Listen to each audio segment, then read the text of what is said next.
Hi folks, it's Bob here from the Bob and Ramon Show, flying solo, the reason for which will become apparent very soon. Hope you're all well. Today I'm going to talk about the guitar I'm holding. This is Ramon's Telecaster, made by Navigator in Japan. Navigator is basically the high-end part of ESP guitars. Ramon swears by them. He's got lots of them. He's got Strat and SG and Les Paul and stuff. And anyway, we were playing together last week, recording a video which actually it looks like we're not going to be able to publish because we screwed the sound up. We'll do it again because it was quite a good one.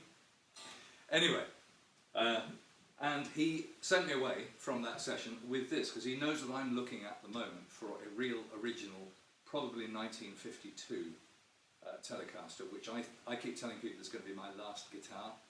It's the one guitar that's really missing from my collection. A friend of mine owns a very fine example, which was in a previous video, which is the nicest guitar I've ever played anywhere. And I happen to be in a position now where I can just see my way clear to picking up one of those. So I'm putting the word around, I put the word around that I'm interested in finding a real, good, straight, original, collectible, but seriously playable 52 Tele. If anybody out there is watching and has any real and serious, incredible leads to such a thing, I'd really appreciate it. Nothing with stories, please. No bullshit, no spoofs, no fakes, because a lot of money's on the line here.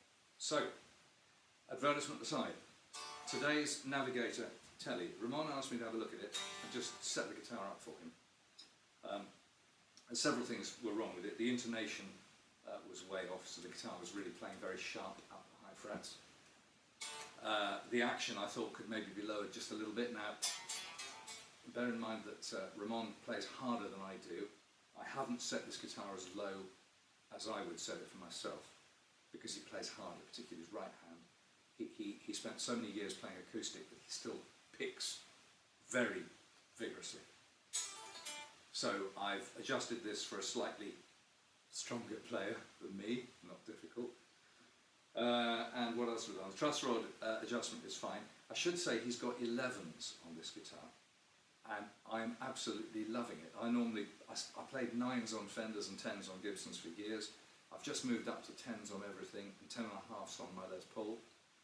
But 11s for me is, you know, quite manly stuff, and I absolutely love it. Now I've set this guitar up, it plays like the wind with 11s, and it even bends. So I'm just going to run through a quick little sound demo of what the guitar actually sounds like, because I love it.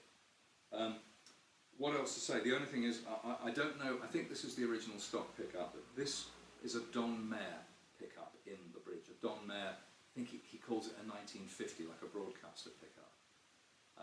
I've never seen one or played one before, didn't know about them until I looked them up after getting my hands on this. It's really nice. It's quite hot, like an old Tele should be.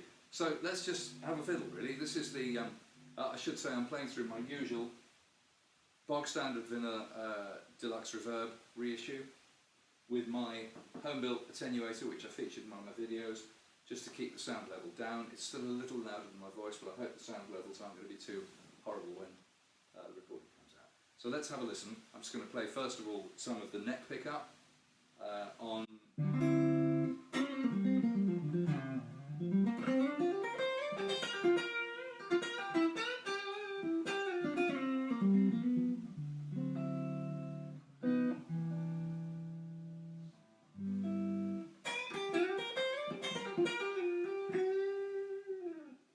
Pretty warm, pretty smooth, and that's just clean, you know, because the guitar's probably not just over halfway out, probably about 6. If I warm it up a bit,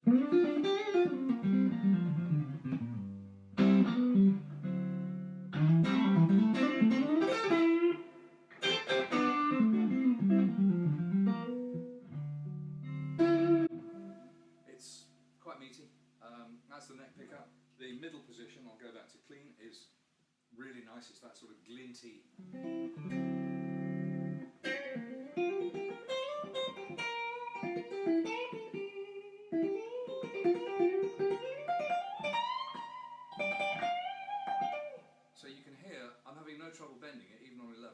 surprising me. So it's a nice neck, great action.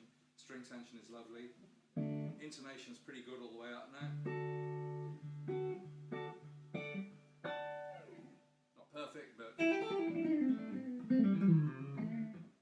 this, I love this middle position there for sort of...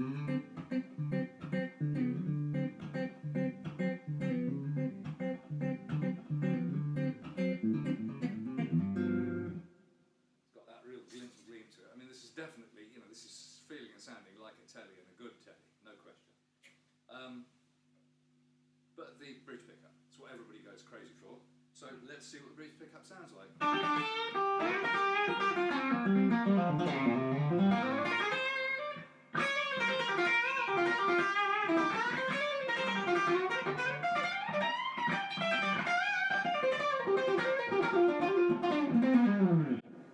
Okay, a few fluffs there, but it's shouty, it's got some real power.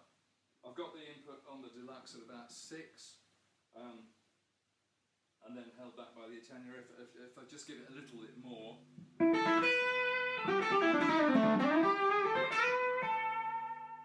harmonics, singing at really quite, you know, almost talking volume, not very much louder.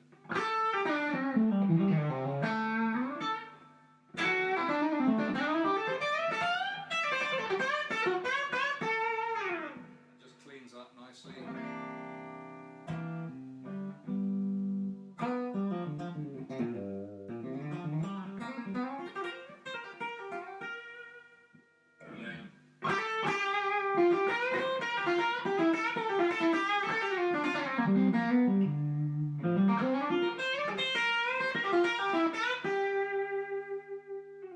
I like this guitar a lot. It's a really nice guitar. So, unusual, Japanese Navigator brand, ESP's high-end, Blackguard telly, modelled on a 50, 51, 52. It's a bit shiny, but the neck's nice and matte. It's not shiny at all. You know, if this guitar did some serious work for 2 or 3 years and, you know, had a few, you know, collisions and stuff like that, it would age into being something quite fantastic. This is a really, really nice thing. So my big thanks to Ramon for lending this to me. Hope you've enjoyed this incredibly short demo, and are minded to go out and get your tellies out and you know, do some